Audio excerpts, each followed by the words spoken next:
말씀의 자리 가운데 나오신 여러분, 주님의 이름으로 축복하고 환영합니다. 오늘 함께 찬송가 382장 너 근심 걱정 말아라 함께 찬양하시면서 오늘 우리에게 주시는 하나님의 말씀의 자리 가운데 우리 함께 나아가도록 하겠습니다. 우리 함께 찬송가 382장 함께 찬양하도록 하겠습니다. 너 근심 걱정 말아라 주 너를 지키리 주 날개 밑에 거하라 주 너를 지키리 주 너를 지키리 아무 때나 어디서나 주 너를 지키리 늘 지켜주시리 어려워 낙심될 때에 주 너를 지키리 위험한 일을 당할 때 주 너를 지키리 주 너를 지키리 아무 때나 어디서나 주 너를 지키리 늘 지켜주시리 너 쓸 것 미리 하시고 주 너를 지키리 구하는 것을 주시며 주 너를 지키리 주 너를 지키리 아무 때나 어디서나 주 너를 지키리 늘 지켜주시리 어려운 시험 당해도 주 너를 지키리 구주의 품에 거하라 주 너를 지키리 주 너를 지키리 아무 때나 어디서나 주 너를 지키리 늘 지켜주시리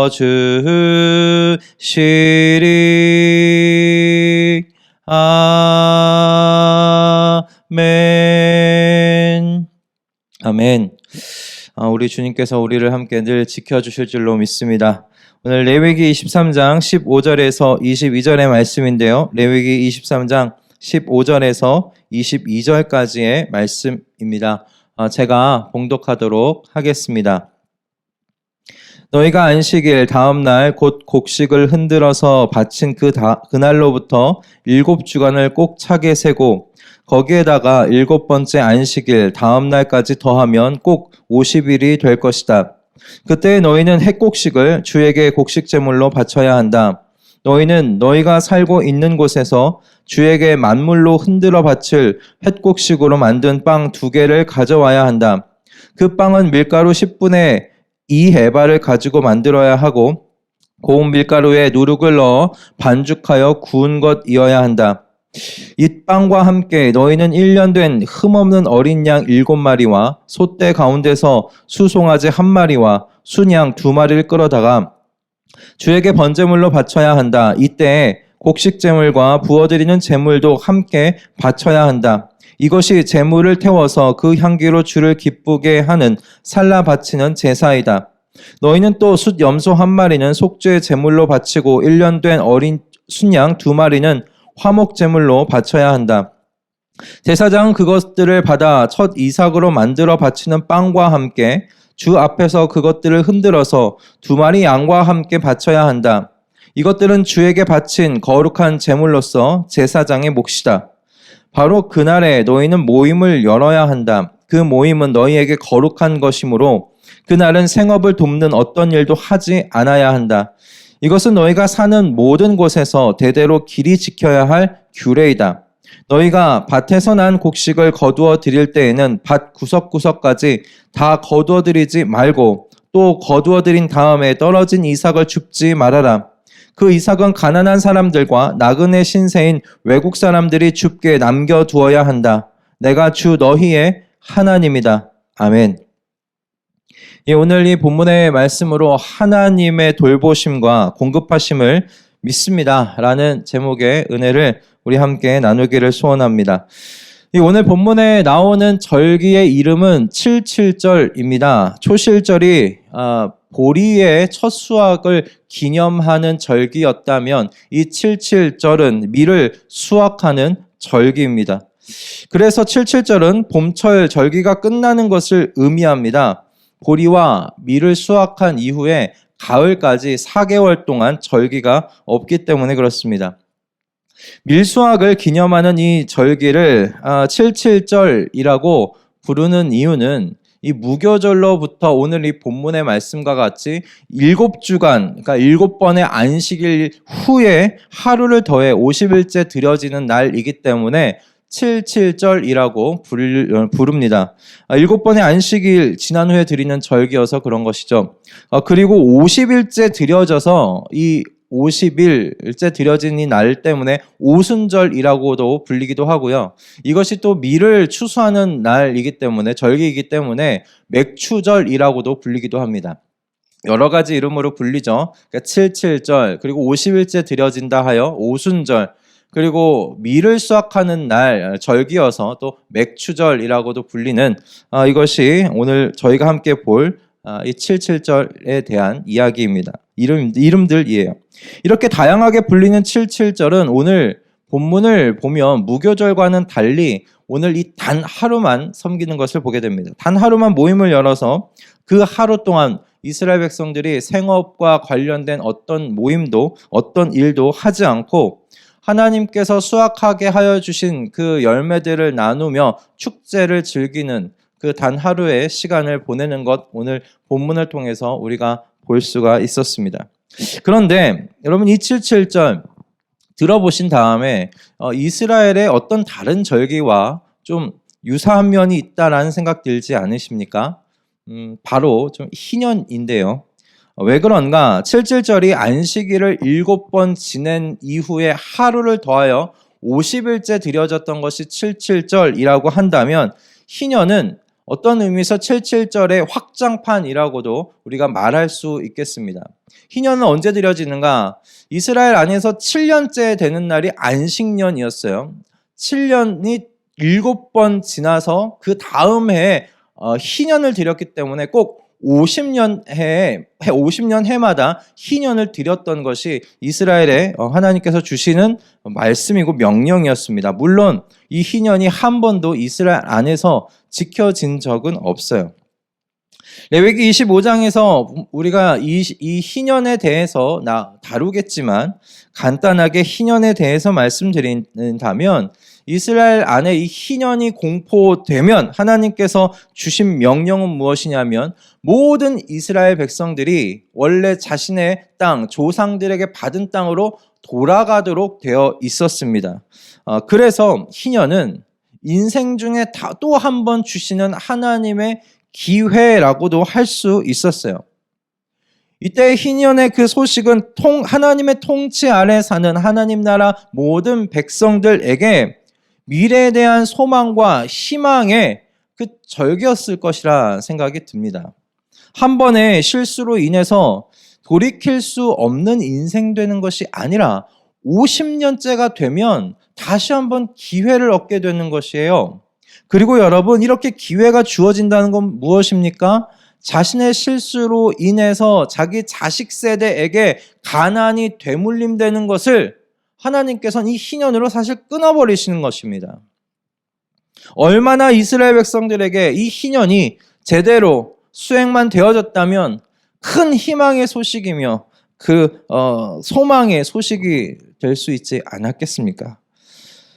희년의 축소판이라고 할 수 있는 이 칠칠절도 희년만큼은 아니지만 이스라엘 백성들에게 하나님의 돌보시며 공급하여 주시는 주님의 그 역사, 주님의 일하심, 주님의 손을 기억하게 함으로 이스라엘 백성들로 하여금 미래에 대한 소망과 희망을 갖도록 하는 절기였다. 우리 그렇게 이야기할 수 있겠어요.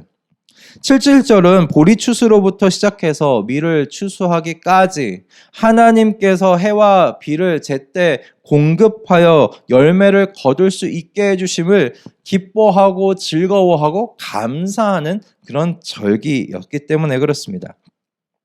즉 하나님의 백성의 그 생명의 공급은 하나님의 돌보심으로부터 나온다라는 그 믿음의 고백이 이 77절이라는 것이에요. 저는 이 77절을 묵상하면서 오늘날 우리 사람의, 오늘 인간의 그 교만함과 오만함에 대해서 생각해 보게 되었습니다. 오늘날 인간들에게는, 우리들에게는 한 가지 어떤 신화가 있는 것 같습니다. 불가능이란 없다. 인간이 결심하고 결정하면 무엇이든지 해낼 수 있다라는 그 오만과 교만함이 우리의 모든 시대 가운데 흐르고 있는 바인 것 같아요. 우리나라에서 계속되는 풍년의 소식은 하나님이 주신 것이라기보다는 과학기술의 진보가 이룬 결과라고 생각하죠. 그런데 제가 농사를 져본 것은 아니지만 과학기술의 발전이 농사의 풍년을 가져다 주지는 않았다는 것쯤은 알고 있습니다. 과학기술로도 어쩔 수 없는 자연재해가 찾아올 수 있기 때문에 그래요. 예나 지금이나 농사는 하늘의 뜻에 달려 있지요. 그런 면에서 저는 인생도 마찬가지라고 생각을 합니다.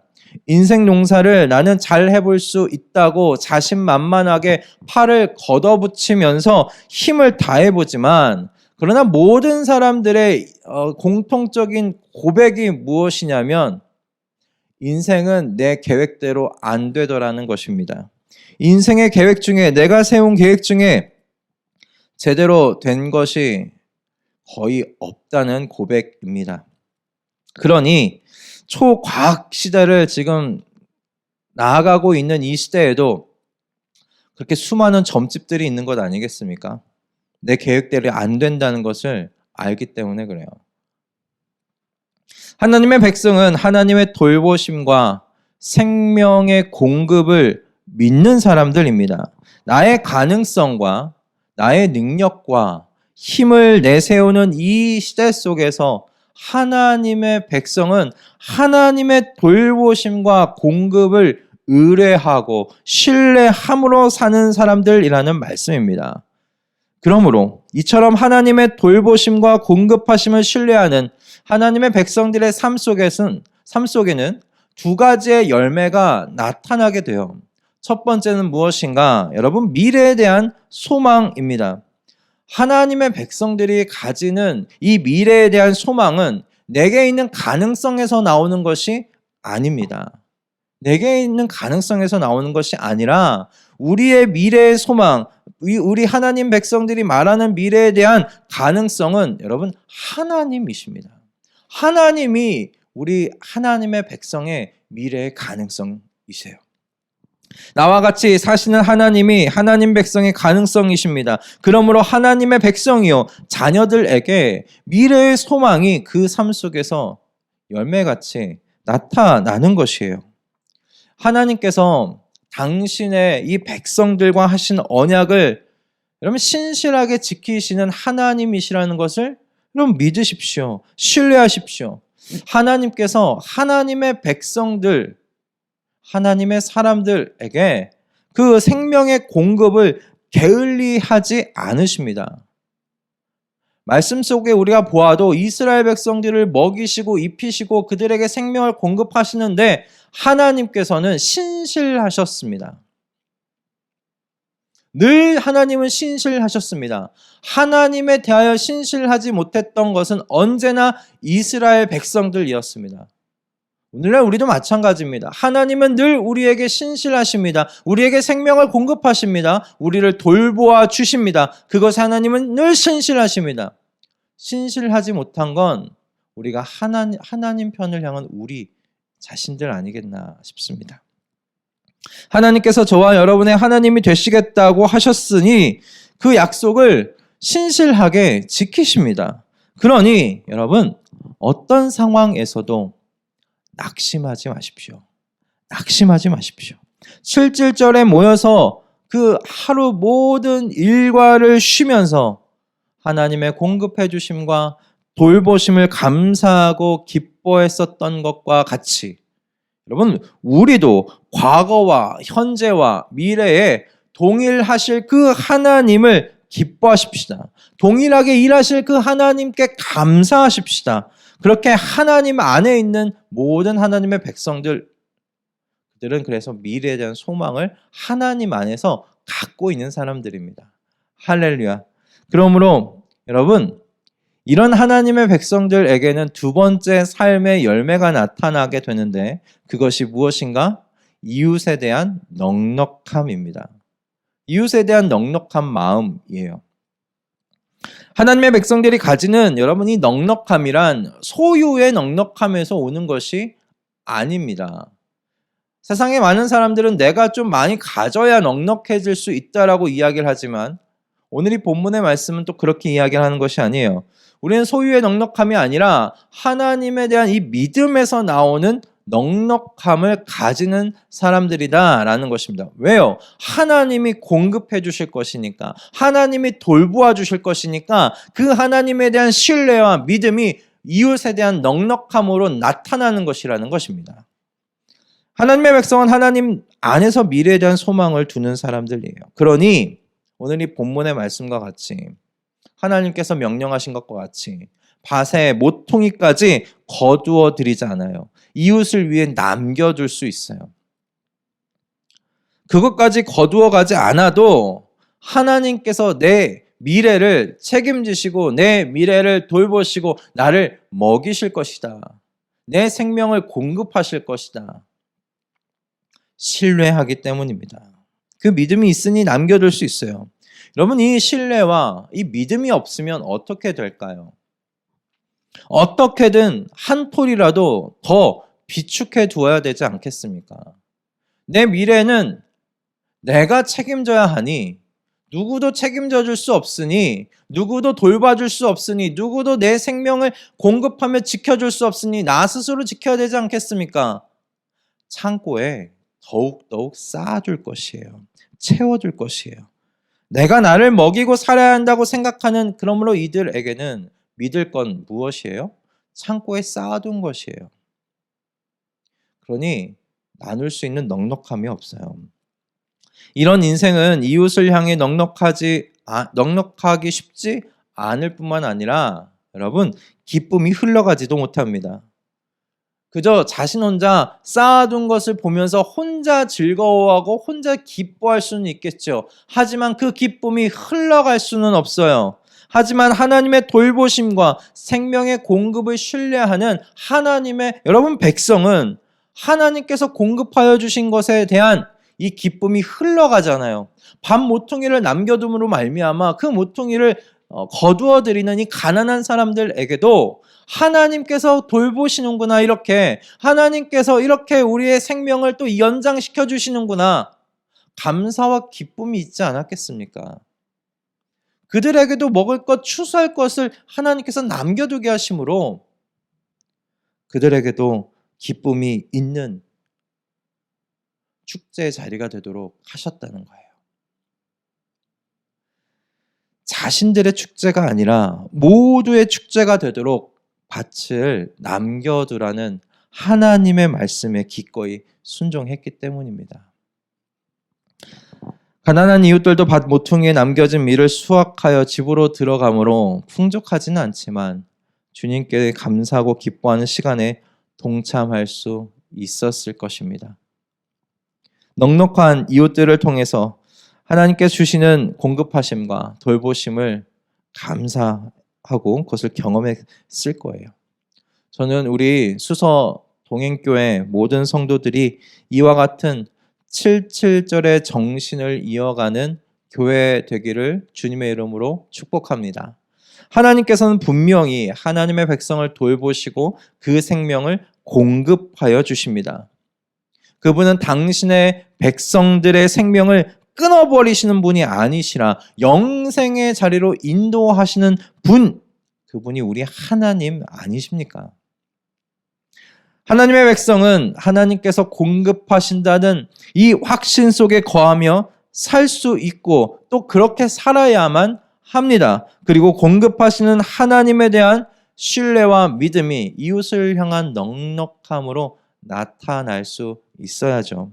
성경이 말하는 믿음은 여러분 개념도 형이상학적인 어떤 철학도 아닙니다. 실체가 없는 게 아니에요. 주님께서 우리를 돌보시고 그리고 생명을 공급하시는 하나님이라는 그 믿음은 무엇으로 실체가 되어 나타나는가? 이웃에 대한 넉넉함으로 나타난다라는 것입니다. 오늘 본문에 하나님께서 마지막에 하신 말씀을 여러분 기억하시길 원합니다. 내가 주 너희의 하나님이다. 내가 주 너희의 하나님이다. 이 말씀이 누군가는 너희의 주인인 내가 말한 것이니 순종해라 라는 말씀으로 들릴지 모르겠습니다. 그런데 제게는 이렇게 들렸어요. 얘들아, 나다. 내가 말한 거다. 누구냐? 온 세상을 창조하고 다스리는 내가 너희에게 이것을 말한 거야. 그러니 나를 신뢰하고 내가 한 이 말을 행해 보렴. 저는 그렇게 이 말씀이 들렸어요. 내가 주 너희의 하나님이다. 나를 믿어라. 나를 신뢰해라. 내가 너를 공급한다. 내가 가진 것이 더 많다. 그러니 나를 믿고 넉넉하게 이웃을 위해 밥 모퉁이 남겨두어라. 지금 이렇게 말씀하시는 거죠. 여러분, 우리 하나님의 이 이름과 명예를 지켜드리는 저희가 되기를 소원합니다. 하나님을 신뢰한다면 행해야 할 상식적인 그 행함들을 우리의 삶 속에서 여러분 행하여 가십시다. 하나님께서 하나님의 백성을 돌보십니다. 하나님의 백성에게 생명을 계속 공급하십니다. 그러니 이 하나님을 신뢰한다면 이웃을 향해 그리고 세상을 향해 넉넉하게 살아가시는 우리 수서 동행교회 모든 성도님들 다 되실 수 있기를 주님의 이름으로 축복합니다. 하나님의 돌보심의 통로, 그래서 소망과 기쁨의 통로로 오늘 하루도 주님께서 정말 기쁘게 쓰시는 세상의 통로 되실 수 있기를 주님의 이름으로 축복합니다. 기도하겠습니다. 주님, 오늘도 우리에게 77절의 귀한 말씀을 허락하여 주셔서 감사합니다. 우리는 하나님의 공급하심과 돌보심으로 살아가는 주님의 백성들임을 고백합니다. 그렇기에 미래에 대한 소망을 잃지 않으며 이웃에 대한 넉넉함을 가지고 살아가는 모습이 하나님에 대한 우리 삶의 증거가 되게 하여 주시옵소서. 이처럼 살아내어 하나님의 증인으로서 살아가는 복된 삶을 누리게 하여 주시옵소서.